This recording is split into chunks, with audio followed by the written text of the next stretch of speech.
Today, we look at a blue-eyed leucistic Super Mojave version.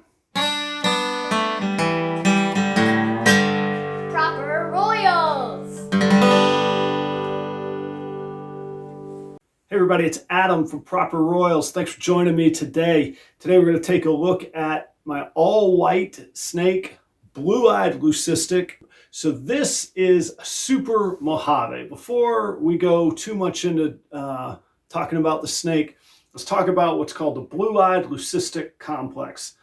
Leucism, I believe it's pronounced, but the condition of being leucistic produces an all-white snake in ball pythons, and there's 6 or 8 genes that when combined, most of them produce an all-white snake. So lesser, Mojave, phantom, Russo, bamboo is in the blue-eyed leucistic complex. So those are the main ones.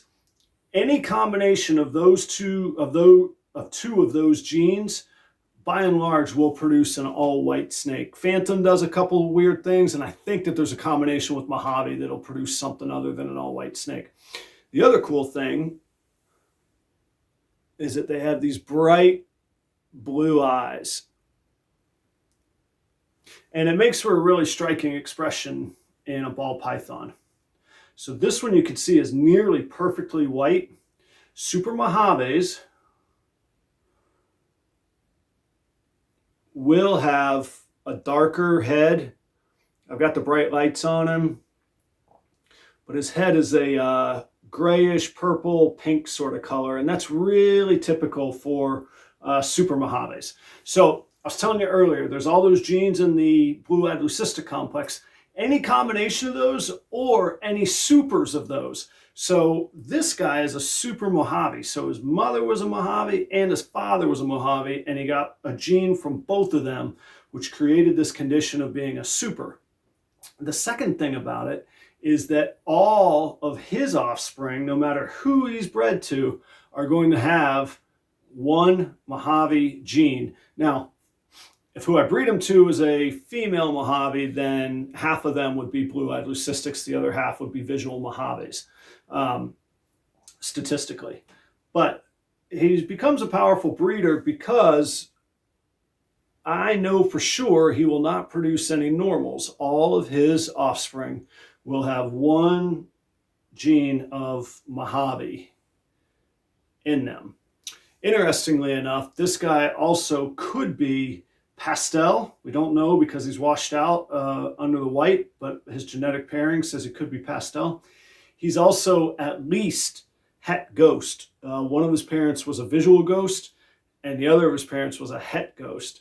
So he is either het ghost or visual ghost, and I don't have a way to tell that I know of. Some people say to get a black light and check him out. Some people say his all ghosts sheds would be perfectly clear.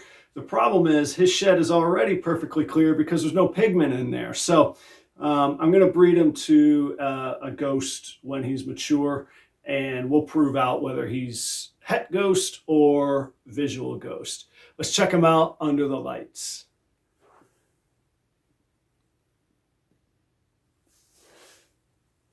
So you see him here under the lights. It's hard to tell with the contrast on the lights, but his head is a, like I say, kind of a pinkish gray, purplish color. Let's see if we can't get those eyes. There you go. Otherwise, he's just about perfectly white. That spot is a cocoa stain or maybe some dirt. He has no paradoxing. So he's just about perfectly white until you get to about right here, and he starts getting those pinks and grays and sort of lavender colors as well.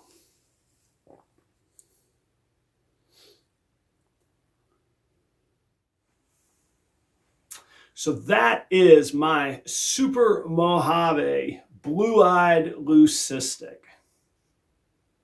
Thanks for joining us today here at Proper Royals. I hope you come back, check out the other videos. There's a series on morphs if you want to check out that playlist. I will see you next time. Cheers to you wherever you are.